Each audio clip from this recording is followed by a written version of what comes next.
Hello student, good morning to all. हम पढ़ रहे हैं वंशागति और विविधता के सिद्धांत, principles of inheritance and variation. इस क्रम में हमने मेंडल पिछले जो हमारा लेक्चर था उसमें हमने मेंडल के दो लक्षणों की वंशागति के बारे में पढ़ा, जिसमें हमने दो प्रकार के लक्षण मटर के पौधों का लिया था। एक तो पीला और गोल बीज और दूसरा झुर्रीदार और हरे बीज का वंशागति को समझाया था। इसी संदर्भ में हम आज पढ़ेंगे स्वतंत्र अपव्यूहन का नियम। स्वतंत्र अपव्यूहन के नियम के अनुसार प्रत्येक गैमिट्स जो भी कारक का जो जोड़ा हम लेते हैं, चाहे वो 2 गुणों का लक्षण वाला हो चाहे वो 3 गुणों का लक्षण वाला हो, प्रत्येक लक्षण जो है वो कारकों के साथ स्वतंत्र रूप से अगली पीढ़ी में स्थानांतरित होता है। वे एक दूसरे को डिस्टर्ब नहीं करते हैं। फॉर एग्जाम्पल के लिए कल जो हमने पढ़ा था, यहाँ पर हम द्विसंकर क्रॉस में देख रहे हैं प्रभावी गुण गोल और पीला था और अप्रभावी गुण झुर्रीदार और हरा था।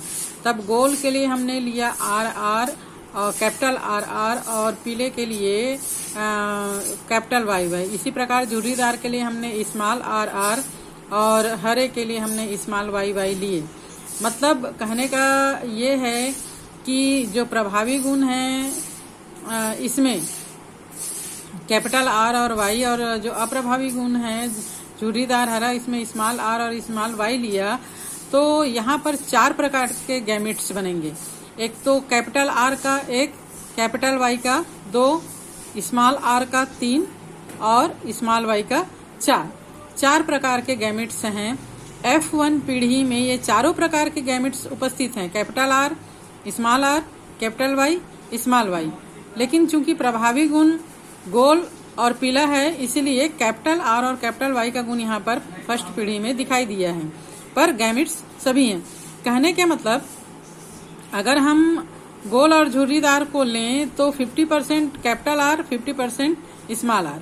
इसी प्रकार अगर हम हरा और पीले रंग का गैमेट्स को लेते हैं तो 50% Y और कैपिटल Y और 50% स्मॉल Y के कारक यहाँ पर उपस्थित है, लेकिन ये अपने आप को शो नहीं कर पा रहे हैं, पर ये दूसरे कारकों के साथ मिक्सअप भी नहीं हुए हैं। इस प्रकार अगर हम F2 पीढ़ी में देखें तो हमको 4 और 4 है ना, पनेट वर्ग, इसको जो है ये जो हम बनाते हैं वर्ग वाला कॉलम जो बनाते हैं, इसको पनेट वर्ग कहा जाता है। मेंडल का पनेट वर्ग इन्होंने सांख्यिकी और जीव विज्ञान को इस का सम्मिश्रण करके पनेट वर्ग के द्वारा अपने प्रयोगों को समझाया था। तो यहाँ पर 4 प्रकार के गैमेट्स बने, capital R capital Y, small R capital Y, capital R small Y और स्मॉल R स्मॉल Y। इसी प्रकार हम यहाँ पर भी 4 प्रकार हमने गैमेट्स लिए हैं दूसरे पौधे का, capital Y capital R, small R capital Y, capital R small Y and small R small Y। तो हम कह सकते हैं कि 4 प्रकार के परागकण और 4 प्रकार के अंड का निर्माण हुआ, जिसमें 4 प्रकार के गैमेट्स यानी 4 into 4 16 प्रकार के यहाँ पर जो है वो पौधे हमको F2 पीढ़ी में प्राप्त हुए, जिसका अनुपात 9:3:3:1 का था। यहाँ पर किसी ने भी कोई भी कारक जो है वो, कोई भी लक्षण को धारण करने वाला कारक दूसरे कारक के साथ मिक्सअप नहीं हुआ है, बल्कि स्वतंत्र रूप से उसकी वंशागति F2 पीढ़ी में हुआ है। इसे ही मेंडल का स्वतंत्र वंशागति का नियम कहा जाता है या स्वतंत्र अपव्यूहन का नियम कहा जाता है। नेक्स्ट हम पढ़ते हैं वंशागति का क्रोमोसोम सिद्धांत, क्रोमोसोमल थ्योरी ऑफ इनहेरिटेंस। जैसे कि हमने पहले भी देखा था कि जब मेंडल प्रयोग कर रहे थे और अपने प्रयोगों को वंशागति के संदर्भ में समझा रहे थे, उस समय चूंकि डार्विनवाद का बोलबाला था, लोग डार्विनवाद पर ज़्यादा यकीन करने लगे थे, तो मेंडल के प्रयोगों को उस समय वैसे भी लोग जो है वो समझ नहीं पाए थे। और दूसरी बात ये कि मेंडल जो है वो अपने गणित और जीव विज्ञान दोनों के ज्ञान का सम्मिश्रण करके अपने वंशागति के नियम को उन्होंने समझाने की कोशिश किया था, जो कई वैज्ञानिकों के समझ के परे था। लोगों ने, मतलब वैज्ञानिकों ने इसे स्वीकार नहीं किया था। जैसे कि प्रारंभ में बताया गया, हमने पहले से पढ़ चुके हैं ये चीज़ों को, कि मेंडल के खोज के प्रकाशित होने के बाद मेंडल ने अपने सारे खोजों को व्यवस्थित रूप से बुक्स के रूप में प्रकाशित करवाया था, लेकिन उस समय इनको मान्यता नहीं मिली थी। लगभग 34 वर्ष के बाद, लगभग सन 1900 में 3 वैज्ञानिकों ने जब इन खोज करके इनके ही समान परिणाम प्राप्त किया, और उस समय तक मेंडल के समय जो है वो जिन फैक्टर्स को, या कारक कहा मेंडल ने, फैक्टर्स कहा, उनकी संरचना यानी जीन्स की संरचना कभी पता नहीं था। तो मेंडल उस चीज़ को अच्छे से नहीं समझा पाए थे, और इत्तेफाकन मेंडल ने जो प्रयोग किया था, वो जो जिन मटर के 7 गुणों को उन्होंने लिया था, वो अलग अलग जीन्स की इकाइयाँ थी, जो कि कारकों के रूप में या क्रोमोसोम्स के रूप में उपस्थित थे, और मेंडल को सेम परिणाम मिले थे। पर बाद में जब वैज्ञानिकों ने इस संदर्भ में प्रयोग किया तो उनको बहुत सारे विचलन मेंडल के नियम में मिले, और इस समय तक जीन्स की यानी क्रोमोसोम्स की भी खोज हो चुकी थी। तो 34 वर्ष के बाद इनको 3 वैज्ञानिक हम पढ़े हैं, डी ब्रीस, कॉरेंस और वान शेरमार्क। इन्होंने ही मेंडल के प्रयोगों को मान्यता दिलवाई थी। इस समय तक वैज्ञानिकों ने कोशिका विभाजन के बारे में भी माइक्रोस्कोप के द्वारा पूरी तरह पता कर लिया था, जानकारी प्राप्त कर ली थी। अब ये भी ज्ञात हो गया था कि कोशिका के मध्य में केंद्रक होता है, और इसके अंदर क्रोमेटिन के धागे पाए जाते हैं, जो कोशिका विभाजन के समय छोटे और मोटे होकर क्रोमोसोम्स की संरचना का निर्माण कर देते हैं।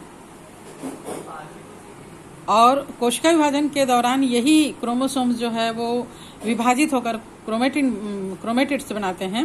1902 ईस्वी तक ये भी ज्ञात हो गया था कि अर्धसूत्री कोशिका विभाजन के पहले केंद्रक के अंदर अवस्थित क्रोमोसोम्स की संख्या विभाजन के बाद आधी हो जाती है। जब मेंडल ने खोज किया था, तब जैव वैज्ञानिकों ने मेंडल के फैक्टर या कारक, जिसको कि आज जीन्स के रूप में जाना जाता है, इसकी परिकल्पना को नहीं माना था, क्योंकि मेंडल ने इसके पक्ष में कोई भौतिक प्रमाण प्रस्तुत नहीं कर पाए थे। और इसके अलावा मेंडल के जैविक क्रिया को से संबंधित खोज के लिए गणितीय आधार, जैसे कि हमने अभी बताया, इनको भी वैज्ञानिकों ने स्वीकार नहीं किया था।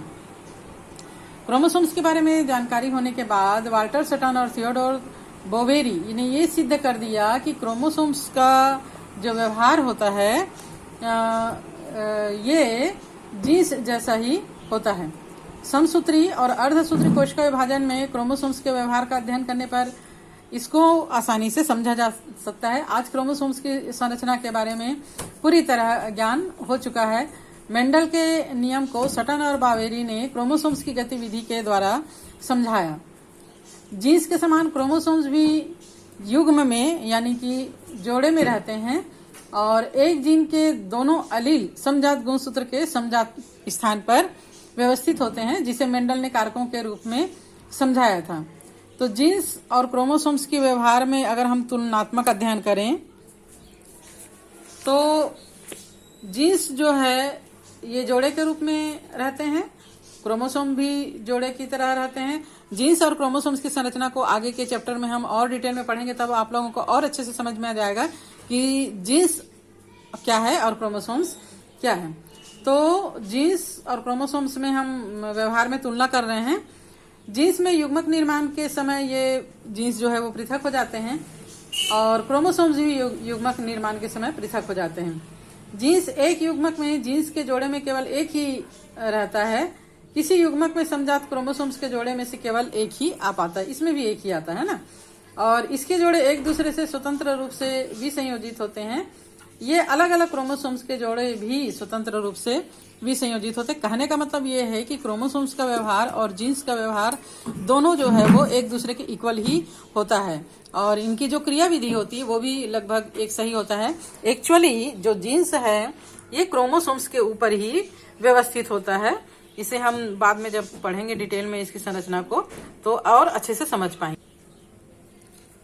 सटन और बावेरी ने यह भी तर्क प्रस्तुत किया कि क्रोमोसोम्स युग्म का जोड़ा का बन जाना या अलग होना अपने में लाए जा रहे कारकों के विसंयोजन का कारण बनता है। सटन ने क्रोमोसोम्स के विसंयोजन के ज्ञान को मेंडल के सिद्धांत के साथ जोड़कर वंशागतिकी का क्रोमोसोमवाद यह सिद्धांत के रूप में प्रस्तुत किया। और इस विचार के संश्लेषण का अनुपालन करते हुए थॉमस हंट मॉर्गन और उसके साथियों ने वंशागतिकी का क्रोमोसोमवाद का सिद्धांत के प्रयोगात्मक सत्यापन भी दिए। और इस प्रयोग के दौरान यौन जनन उत्पादन विभेदन के लिए खोज की आधार की नींव भी उन्होंने डाली। उन्होंने इस प्रयोग को मॉर्गन मक्खी जिसको फ्रूट फ्लाई या ड्रोसोफिला मेलानोगास्टर के नाम से जाना जाता है, इस पर उन्होंने काम किया और इनको प्रयोगशाला में सरल कृत्रिम माध्यम पर रखा। ये मॉर्गन मच्छी फ्रूट फ्लाई, आप लोग अगर केला वगैरह को कुछ दिन रख दो तो इसमें छोटे छोटे मक्खी जैसी एकदम बारीक बारीक सी हो जाती है जो उड़ती रहती हैं। ये फ्रूट फ्लाई होता है। इसको आसानी से प्रयोगशाला में डेवलप किया जाता है। इनका जो पूरा जीवन चक्र है वो 2 सप्ताह में ये पूरा कर लेते हैं और इनमें एकल रिप्रोडक्शन होता है जिससे विशाल संख्या में संतति मक्खियों का उत्पादन हो पाता है। साथ ही इनमें सेक्स डिटर्मिनेशन भी स्पष्ट होता है। मेल और फीमेल को आसानी से पहचाना जा सकता है। साथ ही इनमें आनुवांशिक विविधता के अनेक प्रकार भी होते हैं जो कम क्षमता वाले माइक्रोस्कोप से देखे जा सकते हैं। यही कारण था कि फ्रूट फ्लाई को आनुवांशिक प्रयोगों के लिए उपयुक्त पाया गया और आज भी इनसे प्रयोगों को दोहराया जाता है। नेक्स्ट लेक्चर में हम देखेंगे कि सहलग्नता और पुनर्संयोजन, लिंकेज एंड रिकॉम्बिनेशन क्या होता है और फ्रूट फ्लाई के द्वारा इसको किस प्रकार मॉर्गन ने और उनके बावेरी ने, सटन और बावेरी ने इस सिद्धांत को समझाया।